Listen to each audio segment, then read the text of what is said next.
لا إله إلا الله محمد رسول الله عليه صلاة الله وآله والأحبة. اعوذ باللہ من الشیطان الرجیم، بسم اللہ الرحمن الرحیم۔ ناظرین، آپ دیکھ رہے ہیں آئی ڈی ٹی وی اور میرا آج کا موضوع ہے روزہ سے متعلقہ احکام۔ اللہ رب العزت جل جلالہ نے قرآن مجید فرقان حمید میں ارشاد فرمایا، یا ایھا الذین آمنوا کتب علیکم الصیام کما کتب علی الذین من قبلکم لعلکم تتقون۔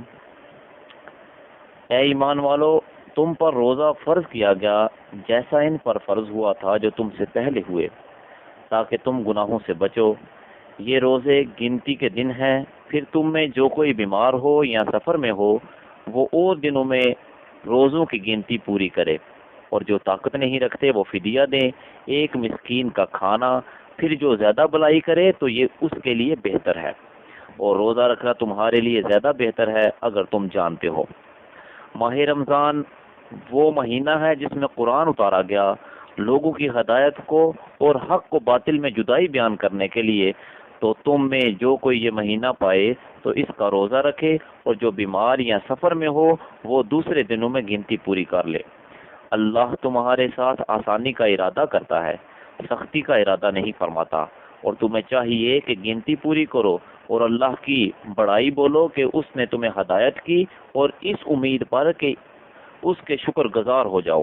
اور اے محبوب صلی اللہ علیہ وسلم، جب میرے بندے تم سے میرے بارے میں سوال کریں تو میں نزدیک ہوں، دعا کرنے والے کی دعا سنتا ہوں۔ جب وہ مجھے پکارے تو انہیں چاہیے کہ میری بات قبول کریں اور مجھ پر ایمان لائیں، اس امید پر کہ راہ پائیں۔ تمہارے لیے روزہ کی رات میں عورتوں سے جماع حلال کیا گیا، وہ تمہارے لیے لباس ہیں اور تم ان کے لیے لباس۔ اللہ کو معلوم ہے تم اپنی جانوں پر خیانت کرتے تھے، تو تمہاری توبہ قبول کی اور تمہیں معاف فرمایا۔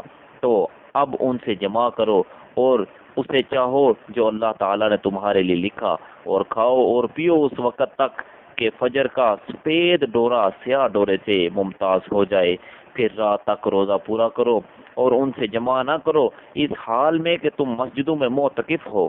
یہ اللہ کی حدیں ہیں، ان کے قریب نہ جاؤ۔ اللہ تعالیٰ اپنی نشانیاں یوں ہی بیان فرماتا ہے کہ کہیں وہ بچیں۔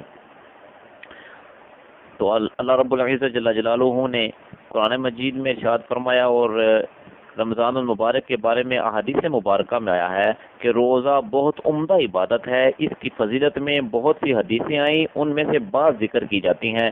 صحیح بخاری و مسلم میں ابو ہریرہ رضی اللہ تعالی عنہ سے مروی ہے کہ حضور اقدس صلی اللہ تعالی علیہ وسلم فرماتے ہیں، جب رمضان آتا ہے آسمان کے دروازے کھول دیے جاتے ہیں۔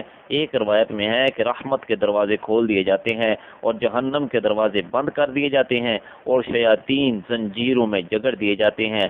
اور امام احمد و ترمذی و ابن ماجہ کی روایت میں ہے کہ جب ماہ رمضان کی پہلی رات ہوتی ہے تو شیاطین اور سرکش جن قید کر لیے جاتے ہیں اور جہنم کے دروازے بند کر دیے جاتے ہیں، تو ان میں کوئی دروازہ کھولا نہیں جاتا، اور جنت کے دروازے کھول دیے جاتے ہیں تو ان میں سے کوئی دروازہ بند نہیں کیا جاتا، اور منادی یعنی ندا کرنے والا پکارتا ہے، اے خیر طلب کرنے والے متوجہ ہو، اور اے شر کے چاہنے والے باز رہ۔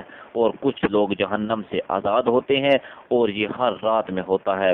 اسی طرح امام احمد و نسائی کی روایت انہی سے ہے کہ حضور اقدس صلی اللہ تعالی علیہ وسلم نے فرمایا کہ رمضان آیا، یہ برکت کا مہینہ ہے، اللہ تعالیٰ نے اس کے روزے تم پر فرض کیے، اس میں آسمان کے دروازے کھول دیے جاتے ہیں اور دوزخ کے دروازے بند کر دیے جاتے ہیں، اور سرکش شیطان کے گلے میں توک ڈال دیے جاتے ہیں، اور اس میں ایک رات ایسی ہے جو 1000 مہینوں سے بہتر ہے۔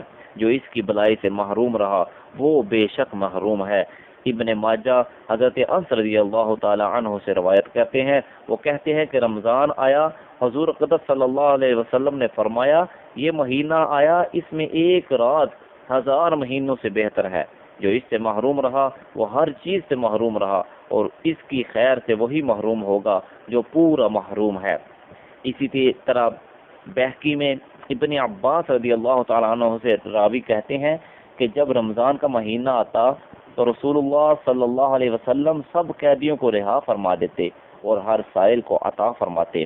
بہقی شعب الایمان میں ابن عمر رضی اللہ تعالی عنہما سے راوی کہ نبی کریم صلی اللہ علیہ وسلم نے فرمایا، جنت ابتدائے سال سے آئندہ تک رمضان کے لیے آراستہ کی جاتی ہے۔ جب رمضان کا پہلا دن آتا ہے تو جنت کے پتوں سے عرش کے نیچے ایک ہوا حور عین یعنی حور کی جمع پر چلتی ہے۔ وہ کہتی ہیں، اے رب تو بندوں سے ہمارے لیے ان کو شوہر بنا جن سے ہماری آنکھیں ٹھنڈی ہوں اور ان سے آنکھیں ہم سے ٹھنڈی ہوں۔ امام احمد ابو ہریرہ رضی اللہ تعالی عنہ سے راوی ہیں کہ حضور اقدس صلی اللہ علیہ وسلم فرماتے ہیں کہ رمضان کی آخر شب میں اس امت کی مغفرت ہوتی ہے۔ عرض کی گئی، کیا وہ شب قدر ہے؟ فرمایا نہیں، کام کرنے والے کو اس وقت مزدوری پوری دی جاتی ہے جب وہ کام پورا کرے۔ تو ناظرین، اس کے بعد میں آپ کو روزہ کی تعریف بیان کرتا ہوں۔ روزہ کی تعریف کیا ہے؟ روزہ عرف شرع میں مسلمان کا بنیت عبادت صبح سے غروب آفتاب تک اپنے کو قصدن کھانے پینے جمع سے باز رکھنا اور عورت کا حیض و نفاس سے خالی ہونا شرط ہے۔ اسی طرح روزے کے درجے کیا ہیں؟ روزے کے 3 درجے ہیں۔ ایک عام لوگوں کا روزہ کہ یہی پیٹ اور شرمگاہ کو کھانے پینے جمع سے روکنا۔ دوسرا خواص کا روزہ کہ ان کے علاوہ کان، آنکھ، زبان، ہاتھ، پاؤں اور تمام اعضاء کو گناہ سے باز رکھنا۔ تیسرا خاص الخاص کا کہ جمیع ما سوائے اللہ یعنی اللہ کے سوا ہر چیز سے اپنے آپ کو بالکل جدا کر کے صرف اسی کی طرف متوجہ رہنا۔ تو روزہ کے اقسام کتنی ہیں؟ روزہ کی 5 قسمیں ہیں: فرض، واجب، نفل، مکروہ تنزیہی، مکروہ تحریمی۔ اب فرض و واجب کی 2 قسمیں ہیں، معین و غیر معین۔ فرض معین جیسے ادائے رمضان یعنی رمضان المبارک کے جو ادا روزے ہیں وہ فرض معین ہیں۔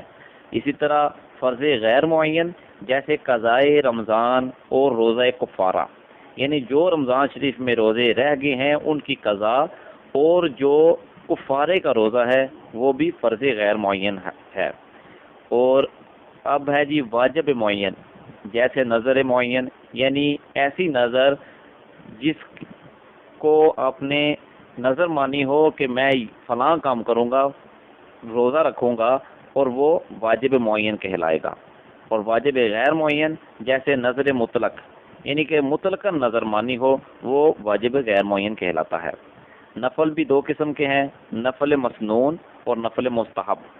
جیسا کہ عاشورہ یعنی 10ویں محرم کا روزہ اور اس کے ساتھ 9ویں کا بھی، اور ہر مہینے میں 13ویں، 14ویں، 15ویں اور عرفہ کا روزہ، پیر اور جمعرات کا روزہ، شش عید کے روزے، صوم داود علیہ السلام یعنی 1 دن روزہ 1 دن افطار، اور مکروہ تنزیہی جیسے ہفتہ کے دن روزہ رکھنا، نیروز مہرگان کے دن کا روزہ، صوم دہر یعنی ہمیشہ روزہ رکھنا، صوم سکوت یعنی ایسا روزہ جس میں کچھ بات نہ کرے، صوم وصال کے روزہ رکھ کر افطار نہ کرے اور دوسرے دن بھی روزہ رکھے، یہ سب مکروہ تنزیہی ہے۔ اور مکروہ تحریمی کیا ہے؟ مکروہ تحریمی ہے عید اور ایام تشریق کے روزے۔ اب روزے کے اسباب کیا ہیں؟ روزے کے مختلف اسباب ہیں۔ روزہ رمضان کا سبب ماہ رمضان کا آنا ہے، روزہ نظر کا سبب منت ماننا ہے، روزہ کفارہ کا سبب قسم توڑنا ہے یا قتل یا زہار ہے۔ تو اللہ رب العزت جل جلالہ ہمیں رمضان المبارک کی عزت و توقیر کی توفیق عطا فرمائے اور ہمیں اس رمضان المبارک میں اپنی بخشش و مغفرت کا ذریعہ بنانے کی توفیق عطا فرمائے۔ وآخر دعوانا الحمدللہ رب العالمین۔